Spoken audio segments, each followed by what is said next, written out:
Assalamualaikum warahmatullahi wabarakatuh. Perkenalkan, nama saya Muhammad Hafif dari Prodi Sistem Informasi Universitas Singapura Bangsa Karawang. Di video kali ini saya akan membahas key state dari aplikasi Stockbit. Fitur key state dari aplikasi Stockbit ini adalah rangkuman dari rasio-rasio penting emiten yang terdaftar di bursa. Untuk memudahkan analisis rasio-rasio tersebut dikelompokkan sesuai dengan karakteristiknya. Oke, di sini ada current valuation. Yang pertama ini ada current PI ratio, analyze dari perusahaan Goto. Di sini current valuation dalam investasi saham adalah penilaian atau nilai wajar suatu saham pada saat ini. Nah, di sini current PE rasionya, current PE rasio itu terhadap pendapatan PE adalah ukuran penilaian yang membandingkan harga saham perusahaan saat ini dengan per laba saham EPS atau rasio PI tahunan. Nah, Goto pada saat ini senilai negatif 10,19. Nah, jadi rasio PE-nya ini negatif ya, menunjukkan bahwa perusahaan ini sedang tidak sangat menguntungkan. Oke, selanjutnya ada current rasio PE TTM. Nah, di sini adalah current rasio PE yang dihitung menggunakan EPS perusahaan 12 bulan terakhir. Di sini rasio dari current PE ratio TTM Goto sebesar negatif 4,51. Nah, kemudian ada forward PE ratio. Di sini forward PE ratio adalah rasio PE yang dihitung menggunakan proyeksi EPS perusahaan 12 bulan ke depan. Nah, di sini nggak ada ya di sini current PE ratio forward PE ratio dari saham Goto. Lalu ada IHSG PE ratio TTM dalam kurung median. Nah, di sini merupakan median dari rasio PE seluruh perusahaan yang tercatat di Bursa Efek Indonesia atau BI. Dan mediannya rasio PE IHSG sebesar negatif 3,35. Nah, artinya rasio PE Goto saat ini lebih rendah dibandingkan median dari rasio PE pasar saham di Indonesia. Lalu ada earning yield TTM di sini Goto sebesar negatif 22,19%. Di sini earning yield ini merupakan hasil pendapatan adalah kebalikan dari rasio PE. Hasil pendapatan untuk Goto saat ini sebesar negatif 22,19%, yang artinya untuk setiap satu rupiah yang diinvestasikan pada saham Goto, investor akan memperoleh laba sebesar 0,22,19%. Nah, ini merupakan hasil pendapatan negatif yang konsisten dengan rasio PI negatif. Kemudian ada current ratio price to sell di sini. Price to sell. Nah, di sini adalah ukuran penilaian yang membandingkan harga saham perusahaan saat ini dengan nilai buku per saham. Kemudian selanjutnya ada current price to cash flow di sini. Nah, di sini adalah rasio harga terhadap arus kas untuk mengukur penilaian yang membandingkan harga saham perusahaan saat ini dengan arus kas operasi per saham. Kemudian ada current price to free cash flow di sini sebesar negatif 16,46%. Ya, di sini merupakan ukuran penilaian yang membandingkan harga saham perusahaan saat ini dengan arus kas bebas per saham. Kemudian ada EV to EBIT di sini. Nah, ini adalah rasio perusahaan terhadap EBIT atau adalah ukuran penilaian yang membandingkan nilai perusahaan dengan laba sebelum bunga dan pajak. Kemudian ada EV to EBIT, EBITDA di sini. Nah, di sini merupakan rasio perusahaan terhadap EBITDA adalah ukuran penilaian yang membandingkan nilai perusahaan suatu perusahaan dengan laba sebelum bunga, pajak, depresiasi dan juga amortisasi. Nah, kemudian di sini kita lanjut aja ke di sini per share ya di sini.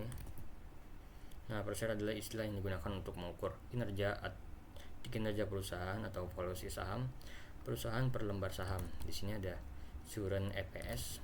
Di sini ini merupakan laba bersih per saham selama 12 bulan terakhir ya.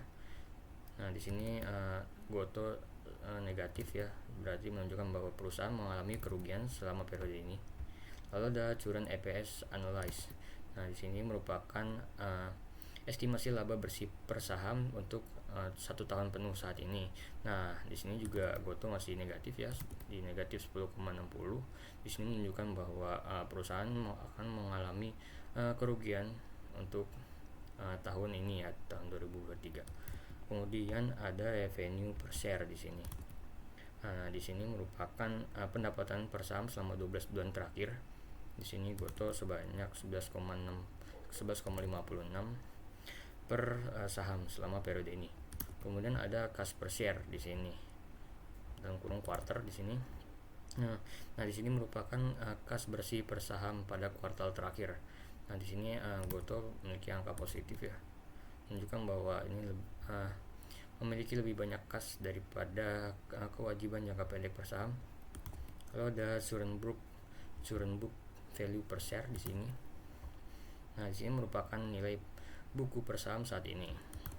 Lalu ada free cash flow per share di sini merupakan arus kas bebas per saham selama 12 bulan terakhir ya. Nah, kemudian selanjutnya di sini ada solvency.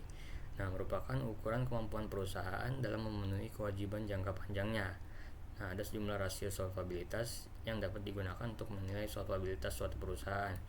Nah, yang pertama ini ada current ratio per quarter.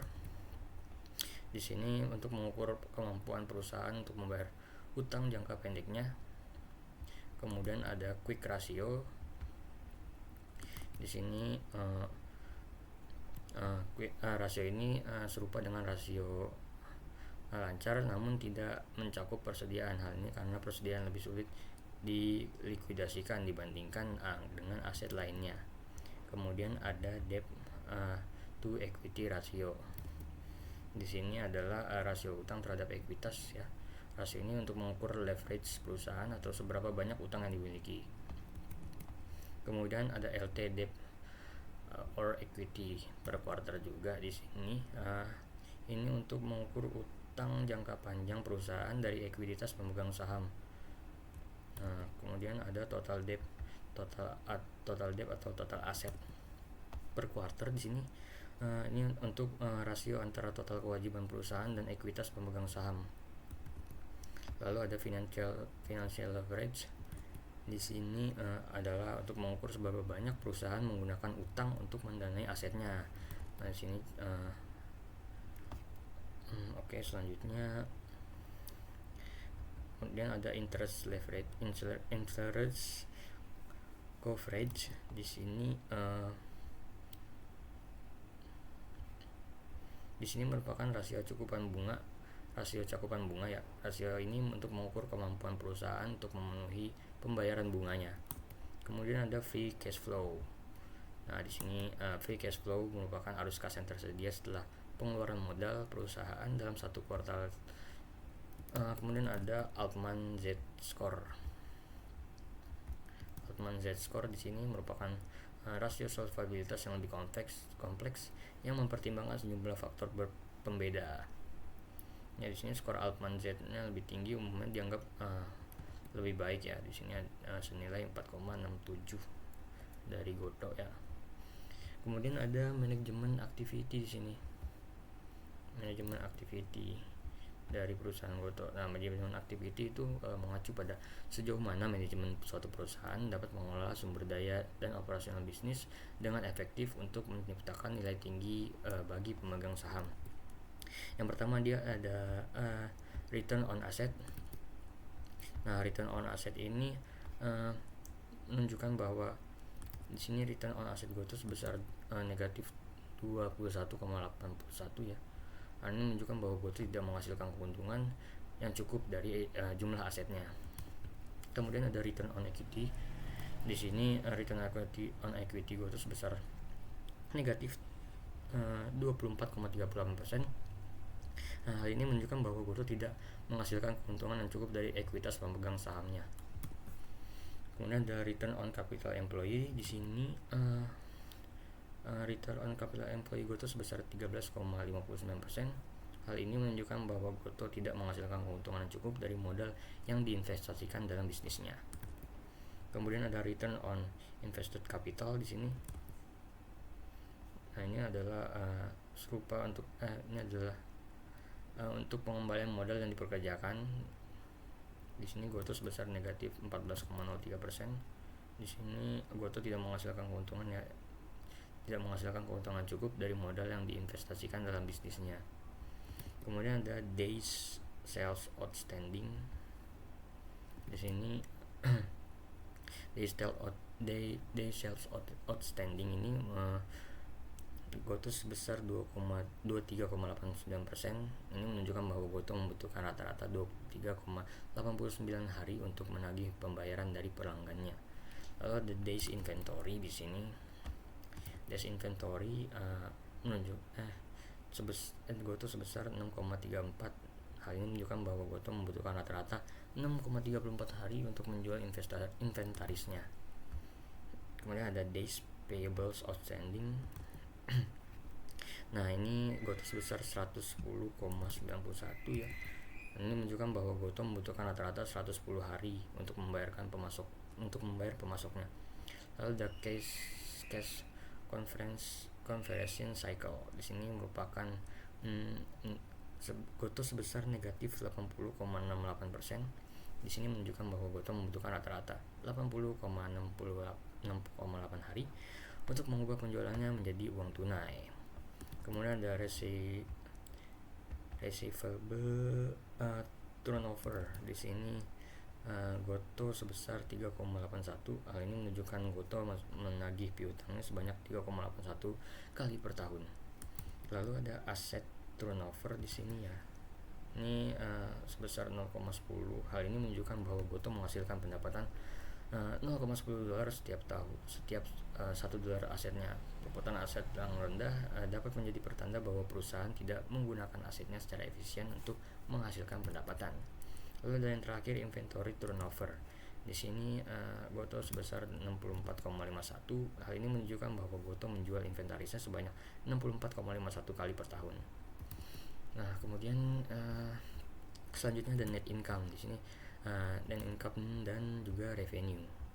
Nah, net income merupakan laba bersih yang dihasilkan perusahaan dari pendapatan dikurangi semua beban, baik beban pokok penjualan, beban usaha, beban bunga, pajak, dan beban lainnya. Kalau revenue di sini adalah jumlah uang yang dihasilkan perusahaan selama suatu periode tertentu. Oke, yang pertama di sini ada net income ya dari Gotoh. Itu bisa kita lihat pada net income Gotoh di kuartal keempat di tahun 2022 mengalami penurunan negatif atau rugi ya sebesar 19,250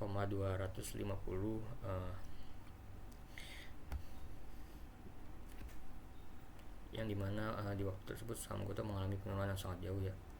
Dimana waktu awal listing IPO semenjak awal listingnya Gotoh ini seharga saham 300 per lembar saham hingga kuartal akhir 2022 mencapai 80-an per lembar sahamnya ya. Di sini Gotoh mengalami penurunan di kuartal keempat tahun 2022 di sini. Oke. Di sini bisa kita lihat ya analyze. Di sini analyze merupakan istilah yang merujuk pada suatu data angka yang dihitung atau disesuaikan mencerminkan diestimasi dalam jangka waktu 1 tahun. Kemudian kita lihat di sini revenue-nya ya. Nah, di sini revenue-nya sama dari Gotoh. Di sini analyze merupakan istilah yang merujuk pada suatu data yang akan dihitung yang disesuaikan untuk mencerminkan diestimasi dalam jangka waktu 1 tahun di sini ya. Oke, bisa dilihat di sini most recent quarternya 30 September 2023. Oke, lanjut aja ke profitability. Nah, di sini profitability adalah suatu kemampuan perusahaan dalam menghasilkan laba dalam satu periode tertentu. Yang pertama ada gross profit margin. Nah, di sini perusahaan ini memiliki laba kuartal sebesar 66,89%. Nah, yang berarti perusahaan ini mempertahankan sebagian besar pendapatan yang dihasilkan. Namun margin laba operasi dan margin laba bersih Gotoh sama-sama negatif. yang berarti perusahaan ini belum memperoleh keuntungan secara operasional atau bersih. Lalu ada operating profit margin. Nah, ini adalah ukuran berapa banyak keuntungan yang diperoleh oleh Goto dari aktivitas bisnis. Nah, intinya setelah memperhitungkan seluruh biaya operasional, namun sebelum memperhitungkan pajak apapun. Oke, selanjutnya ada net profit margin. Di sini adalah ukuran beberapa banyak keuntungan yang diperoleh Goto dari aktivitas bisnis intinya setelah memperhitungkan semua biaya operasional dan juga pajak. Oke, selanjutnya kita lanjut ke growth. Nah, growth di sini mengacu pada bisnis saham yang diharapkan untuk mengalami pertumbuhan pendapatan dan penjualan yang cepat di masa depan. Nah, yang pertama ada revenue. Di sini pendapatan Goto tumbuh sebesar negatif 20,61% pada kuartal terakhir dibandingkan dengan kuartal sama tahun sebelumnya. Hal ini menandakan penjualan perseroan Goto secara keseluruhan mengalami penurunan ya.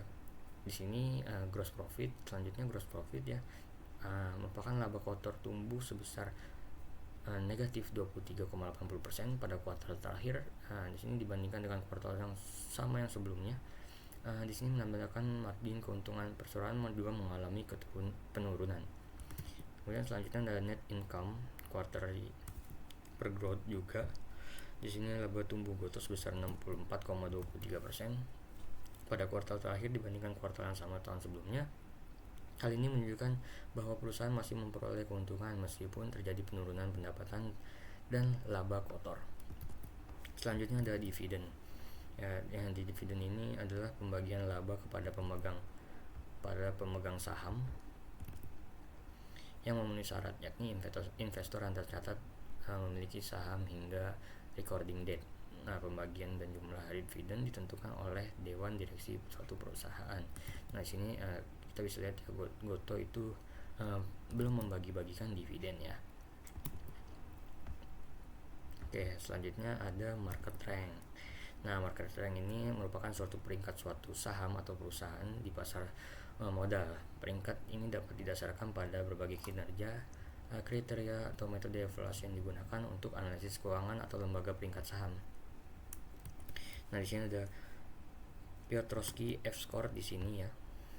Nah, ini Goto sebesar 2,00. Skor ini digunakan untuk menilai kesehatan suatu perusahaan. Nah, skor ini biasanya 8 atau 9 dianggap sangat kuat ya, sedangkan 0 atau 1 dianggap sangat lemah. Berarti Goto di sini masih berada di bawah rata-rata lah. Kemudian ada IPS rating di sini. IPS rating ini diberikan oleh Investor Business Daily atau IBD untuk mengukur pertumbuhan keuangan perusahaan. Yang mana Goto belum memiliki rating tersebut ya. Di sini. Kemudian ada relative strength rating. Nah, ini peringkat relative strength rating Goto adalah 32,99% ya. Peringkat ini membandingkan kinerja suatu saham dengan kinerja pasar keseluruhannya. Peringkat 70 atau lebih tinggi dianggap kuat, sedangkan peringkat 30 ke bawah dianggap rendah. Nah, berarti di sini Goto di bawah rata-rata juga. Masih di bawah rata-rata juga ya, sebesar 32,99. Kemudian ada rank market cap. Adalah hasil dari pengurusan market cap dari semua perusahaan yang terdaftar di bursa. Nah, perusahaan dengan market cap terbesar mendapatkan ranking tertinggi 99, yang dimana Goto memiliki nilai rank 99%, yang di sini berarti memiliki rank tertinggi. Nah, kemudian ada rank berdasarkan current PE ratio. Nah, di sini adalah hasil dari pemeringkatan PE ratio dari semua perusahaan yang terdaftar di bursa. Kemudian ada rank earnings yield di sini. Ini adalah ranking earning yields dari semua saham IHSG selama 1 tahun terakhir, di mana Goto memiliki nilai 8%, yang mana ranknya masih rendah. Kemudian ada rank PRS di sini adalah pemeringkatan saham berdasarkan rasio price to sales-nya. Nah, di sini terendah mendapatkan ranking Goto memiliki ranking 11% ya, berarti ranknya masih rendah. Kemudian ada rank price to book di sini. Di sini untuk rank pemeringkatan berdasarkan rasio price to booknya ya. Di sini Goto masih terbilang cukup baik ya, sebesar 52%. Kemudian ada rank near 52 weeks high di sini adalah ranking saham di mana yang harga sahamnya ini paling mendekati harga tertingginya dalam 52 minggu terakhir. Di sini Goto memiliki nilai 11%, berarti ranknya masih rendah ya. Oke, kita lanjut aja ke income statement di sini. Nah, income statement merupakan laporan laba rugi dari salah satu laporan keuangan utama yang menyajikan kinerja keuangan suatu perusahaan selama periode akuntansi tertentu. Nah, di sini ada revenue TTM. Di sini merupakan pendapatan jumlah total uang yang dihasilkan perusahaan dari penjualan produk atau jasanya. Nah, kemudian selanjutnya ada gross profit. Di sini merupakan laba kotor dan adalah selisih antara pendapatan dan harga pokok penjualan. Kemudian ada EBITDA.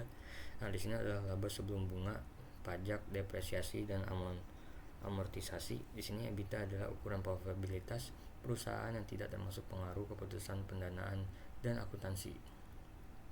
Kemudian di sini ada yang terakhir, net income. Nah, net income merupakan pendapatan bersih garis bawah laporan laba rugi. Selanjutnya ada balance sheet. Di sini ya, balance sheet. Nah, yang pertama ada cash. Di sini ini untuk mewakili jumlah kas dan setara dengan kas yang dimiliki oleh Goto hingga kuartal 3 di 2023. Kemudian ada total aset. Di sini untuk total aset Goto di kuartal ketiga tahun 2023 di sini sebesar 132,40 miliar rupiah. Terus ada total liabilities. Di sini adalah jumlah uang yang harus dibayar Goto kepada pihak lain. Di kuartal ketiga memiliki total liabilitas sebesar 16,35 miliar rupiah. Kemudian ada working capital. Di kuartal ketiga Goto saat ini kemampuan untuk membayar kewajiban jangka pendeknya sebesar 18.716 miliar rupiah. Kemudian ada total equity. Di sini ini sebagai total ekuitas juga dikenal sebagai ekuitas pemegang saham. Di kuartal ketiga tahun 2023 ini Goto memiliki total ekuitas sebesar 118,125 miliar rupiah. Kemudian ada long term debt. Di kuartal ini adalah jatuh tempo lebih dari 1 tahun. Di sini kuartal ketiga tahun 2023 Goto memiliki utang jangka panjang sebesar 783 miliar rupiah. Kemudian ada short term debit di sini ya. Ini mewakili jumlah utang Goto yang jatuh tempo dalam 1 tahun kurang. Pada kuartal ketiga tahun 2023 Goto memiliki utang jangka pendek sebesar 613 miliar rupiah. Kemudian ada total debt quarter di sini ya. Ini adalah utang jangka panjang dan jangka pendek. Di kuartal ketiga tahun 2023 Goto memiliki utang sebesar 1.396 miliar rupiah. Kemudian ada net debt. Nah, di sini net debt ini dihitung dengan mengurangkan kas dan setara dengan kas dari total utang. Pada kuartal ketiga tahun 2023 ini Goto memiliki utang bersih sebesar 23,216 miliar rupiah. Nah, kemudian di sini ada cash flow statement. Di sini cash flow statement ini cash flow itu adalah laporan arus kas ya. Adalah laporan keuangan yang penting dalam suatu perusahaan. Yang pertama ini ada cash from operation. Yang ini merupakan uang tunai yang dihasilkan dari aktivitas operasi inti suatu perusahaan. Kemudian ada cash from investing. Yang di sini adalah uang tunai yang dihasilkan untuk investasi pada aset atau bisnis baru. Kemudian ada cash from financing. Di sini adalah uang yang diperoleh dari penerbitan utang atau ekuitas baru. Kemudian ada capital expenditure. Di sini merupakan uang yang dikeluarkan untuk membeli properti, pabrik dan juga peralatan. Lalu ada free cash flow. Di sini adalah uang tunai yang dihasilkan dari aktivitas operasi dikurangi dengan belanja modal. Nah, kemudian yang terakhir di sini ada price performance. Nah, di sini price performance-nya one week price return. Di sini ini harga saham Goto mengalami kenaikan sebesar 6,74% dalam sepekan terakhir ya. Kemudian ada 3-month price return.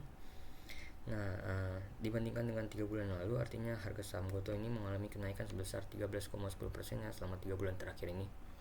Kemudian ada one month price return.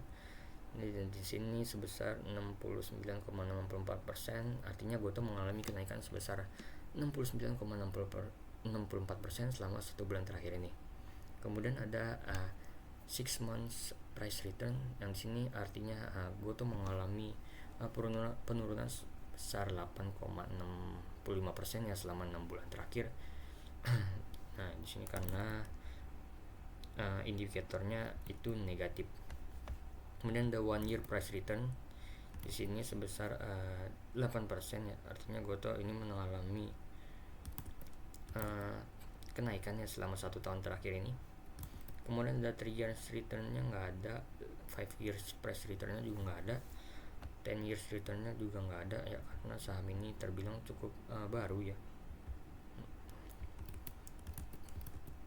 Nah, kemudian ada year to date price return. Nah, di sini sebesar 18,64%, artinya Gotoh sudah naik ya sejak awal tahun ini, merupakan indikator positif yang menunjukkan bahwa perusahaan mulai pulih dari kerugian yang dialami baru-baru ini.